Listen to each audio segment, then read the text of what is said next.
लेकिन सर ये जो सेलेक्टिव चुप्पी है ना, आज तो आपने आकर कह दिया कि इंडिया अलायंस का नेता अगर कोई बयान देता है तो आप उसके खिलाफ हैं, लेकिन उन्हीं की जीत की कामना आपने अभी बीते कई महीनों की थी। आपने पश्चिम बंगाल में भी ममता दीदी की खूब तारीफ की थी, आपने स्टालिन की भी खूब तारीफ की थी। मुझे नहीं याद पड़ता विजय राठी जी कि आपके नेता अखिलेश यादव ने कभी एक बार भी कहा हो कि स्टालिन अगर ये बयान दे रहे हैं तो ये सरासर गलत है, मैं उनसे बात करूंगा, उनको समझाऊंगा कि कम से कम सनातन को बदनाम करना छोड़ दें। मुझे नहीं याद पड़ता सर। विजय राठी जी, आपको भी दुख होगा ना आपके धर्म पर, आपके कर्म पर अगर कोई सवाल करेगा तो। मैं आपको एक चीज बता दूं, एनडीए गठबंधन जो भारतीय जनता पार्टी का है, इसी गठबंधन में नीतीश कुमार जी का डीएनए खराब बताया था भारतीय जनता पार्टी के शीर्ष नेतृत्व में। आज वो उनके साथ है। हम अपनी पार्टी की जिम्मेदारी लेते हैं ना, दूसरी पार्टी क्या बोल रही है अलायंस में, ये देखिए खूबसूरती है इस लोकतंत्र की।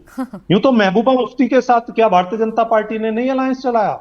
इनका तो छोड़िए, 1942 में तो मुस्लिम लीग के साथ इन्होंने चला लिया था, जब पूरा देश लड़ रहा था जिन लोगों से। ये तो अंग्रेजों के भी साथ रहे और आज ये देश पे राज कर रहे हैं। ये तो चीजें बदलती रहती है। लेकिन मैं फिर भी आपसे बता रहा हूं कि समाजवादी पार्टी ने आज तक ना सनातन का विरोध किया, ना हम लोग करते।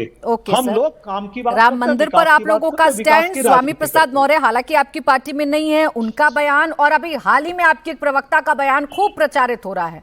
अब वो किसके विरोध में है, किस जाति विशेष के विरोध में है, किस धर्म विशेष के विरोध में है, कैसे रामचरितमानस को लेकर आप लोगों की कुंठा सामने आ जाती है, ये किसी से छिपा नहीं है ना। लेकिन चले, अभी आपका दामन साफ है, आप ये कह रहे हैं इंडिया अलायंस के नेता अगर कहते हैं तो वो गलत है। प्रेम शुक्ला जी जवाब दे दें, जो राठी जी कह रहे हैं वो कह रहे हैं भाई हम नहीं कहते, जो कहता है उसका हम उसके साथ नहीं है। पूरे अलायंस को क्यों बदनाम करना है, समाजवादी को क्यों बदनाम करना? स्वामी जी नहीं, स्वामी प्रसाद मौर्य जब समाजवादी पार्टी में थे उस समय उन्होंने रामचरितमानस की प्रतियों को जलाने का आह्वान किया था और मुलायम सिंह यादव के पुत्र श्रीमान अखिलेश यादव चुप्पी साधे पड़े थे। कभी उन्होंने जो है, और भाई रामदाना को मुलायम दाना किसने कहलवाया? सनातन का अपमान था कि नहीं था? रामदाना जो कहने शब्द है ना, जो प्रसाद है, उस रामदाने को भी मुलायम दाना कहलाने का कुकर्म 1990 में मुलायम सिंह यादव के मुख्यमंत्रित्व काल में हुआ। सरयू के जल को लाल करने के बाद उसका यश लिया गया।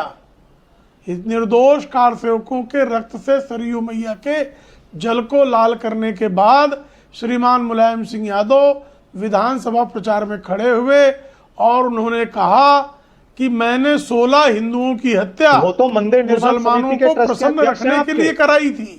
सरयू को लाल करने वाले तो मंदिर के क्या था? मुझे कृपा करके बीच में मत बोलिए, बीच में मत बोलिए, बीच में बोलना ठीक नहीं लगता। फिर मैं बीच में बोलूंगा आप चिचियाएंगे। अच्छा रुक जाइए, बीच में मत बोलिए, गलत बोला। अब ये क्या प्राची जी, इस दुष्ट को शांत कराइए। अच्छा रुकिए, अच्छा ठीक, रुक जाए राठी जी, राठी जी, विजय राठी जी, विजय राठी जी, विजय राठी जी, विजय राठी जी, कुछ तो ऐसा है कि जब जब राम मंदिर का जिक्र होता है, कार सेवकों पर गोली चलने की बात आती है, तो आप सारा दोष सिर्फ नृपेंद्र मिश्रा पर डाल देते हैं, अधिकारी पर डाल देते हैं, अपनी सरकार की तो कोई जिम्मेदारी ही नहीं बताते। तो कुछ तो ऐसा है जो भारतीय जनता पार्टी ठीक कहती है, आप उसे जस्टिफाई करते हैं, आप उसे जस्टिफाई करते हैं। और मैं बहुत हैरान, बड़ी परेशान हो जाती हूँ ये जानकर कि सरकारें तब अधिकारी चलाया करते थे, सरकारें तब अधिकारी चलाया करते थे, तब मुख्यमंत्री का कोई रोल नहीं हुआ करता था।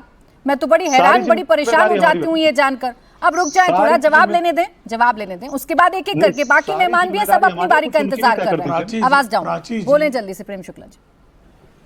प्राची जी, नृपेंद्र मिश्रा ने तो कहीं जो है इस बात का श्रेय नहीं लिया कि वहां पर गोली चलवाई थी उन्होंने, लेकिन मुलायम सिंह यादव ने बाकायदा मुसलमानों की सभा में यह कहा कि मैंने 16 हिंदुओं की हत्या करवा दी। तो यश लेंगे मुलायम सिंह यादव, वोट बैंक लेंगे मुलायम सिंह यादव, दोष होगा अधिकारियों का।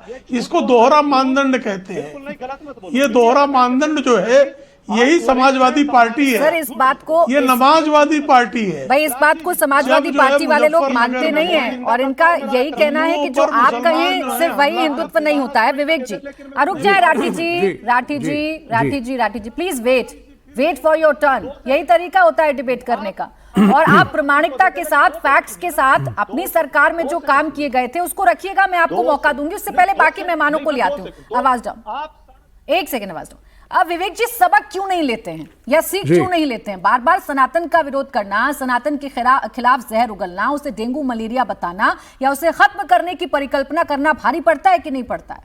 नहीं पड़ता, क्योंकि देश को अगर सेकुलर कॉन्स्टिट्यूशन को आपको प्रोटेक्ट करना है तो स्टैंड तो आपको लेना पड़ेगा। तमिलनाडु की लीडरशिप ने भी स्टैंड लिया, तमिलनाडु की जनता ने भी स्टैंड लिया। कोई किसी धर्म के खिलाफ नहीं है, कोई हिंदू धर्म के खिलाफ नहीं है। हम इस चीज के खिलाफ हैं कि आप धर्म विशेष का उपयोग सिर्फ एक बांटने की राजनीति में 80-20 इसको जोड़ो उसको तोड़ो, बटेंगे तो कटेंगे, कटेंगे तो बटेंगे, इसमें प्रयोग करके वोट की राजनीति, हम उसके खिलाफ हैं। 70 साल तक यहां पे कांग्रेस और सेकुलर दलों का शासन था। क्या मंदिर नहीं बने, क्या पूजाएं नहीं हुई, क्या व्रत नहीं रखे गए, क्या नवरात्रे नहीं मनाए जा रहे थे, क्या जुलूस नहीं निकल रहे थे, क्या शंकराचार्य नहीं थे, सब कुछ था। हिंदुत्व जहां था वो आज भी है। लेकिन अब फर्क यह आ गया है कि अच्छे हिंदू होने का मतलब होता है इस्लाम और मुसलमानों को क्रिटिसिज्म करो, बुरे शब्दों का प्रयोग करो, उनके धर्म के ऊपर कटाक्ष करो, उनके घरों में झांक करके उनके बुर्कों पर और उनके समाज की जो रीतियां हैं उसका उपहास करो, बोलो साहब ये बड़ी बैकवर्ड कम्युनिटी है। इसके हम खिलाफ हैं। तमिलनाडु के अंदर जो जनता है उसमें हिंदू हैं, और कितने प्रतिशत हैं यहां मेरे मित्र बताएंगे मुझको, 50% से ज्यादा है। लेकिन सभी के सभी ने आपकी डिविजिव पॉलिटिक्स को नकारा, हिंदू धर्म को नहीं नकारा। तमिलनाडु के मंदिर हैं, पूजाएं चल रही हैं, घंटियां बज रही हैं, देवी देवताओं की आरती हो रही है, लेकिन भाजपा को रिजेक्ट किया। और तीनों बड़ी पार्टियां जो आई हैं ना, मुझे तो वहां रिजेक्शन दिख रहा है डीएमके का, मुझे तो वहां रिजेक्शन दिख रहा है टीवीके का क्या दिख रहा है आपको? मुझे तो वहां स्टालिन का रिजेक्शन दिख रहा है। मुझे उन लोगों का रिजेक्शन दिख रहा है जिन्होंने कहा था कि सनातन डेंगू मलेरिया की तरह है, उसे खत्म करना होगा। क्योंकि जो आप ये बताएं, चले आपके हिसाब से सेकुलरिज्म की परिभाषा आप मुझे समझा रहे हैं, ये सेकुलरिज्म की परिभाषा में कौन नेता है जो किसी एक धर्म को खत्म करने की परिकल्पना करेगा? क्या ये सेकुलरिज्म है? हम ब्राह्मणों के खिलाफ कभी कोई नहीं था। अभी भाटी जी को लेकर के भी एक बड़ी कंट्रोवर्सी चल रही है, बहुत वरिष्ठ हैं, बड़ा आदर करता हूं। हम ब्राह्मणों के खिलाफ नहीं हैं, ब्राह्मण जाति के खिलाफ नहीं है, हम ब्राह्मणवादी व्यवस्था के खिलाफ हैं, जिसमें आपने एक जाति विशेष को रिजर्वेशन दे दिया है कि पूजा कराने का अधिकार, शंकराचार्य बनने का अधिकार ये सिर्फ एक ही जाति को मिलेगा, जो पूरी पृथ्वी में किसी और धर्म में नहीं है। यह प्रोग्रेसिव एक थॉट प्रोसेस नहीं है। हम चाहेंगे हर जाति के लोग आगे बढ़े, इसमें क्या गलत है? अगर द्रविड़ लोग तमिलनाडु में सोचते हैं आंकलन बता तो क्या बुराई है? मैंने आंकलन बताया आपको कि वहां तो डीएमके हार गई, जिसने एआईएडीएमके सनातन के पक्ष में है, जिसने डेंगू मलेरिया से सनातन का कंपैरिजन किया था। तो आप ब्राह्मणवाद पर चले गए, आप जाति विशेष पर चले गए, आप भाटी जी की बात करने लगे। मैं ये बात कर रही हूँ कौन सी सेकुलरिज्म की परिभाषा ये है? अभी आप ही ने मुझे परिभाषा दी ना, कौन सी परिभाषा ये बताती है कि सनातन को गाली देंगे या सनातन का कंपैरिजन हम किसी बीमारी से करेंगे तभी हम सेकुलर कहलाएंगे? इस वक्त तमिलनाडु की पार्टियां, नेता और पब्लिक हिंदू धर्म के खिलाफ नहीं है। वो जिन शब्दों का प्रयोग कर रहे हैं वो कह जरूर रहे हैं सनातन, लेकिन हिंदू धर्म के बजाय वो नॉर्थ इंडियन बीजेपी ने जो रूप दे रखा है हिंदुत्व को और सनातन को, उसका क्रिटिसिज्म है।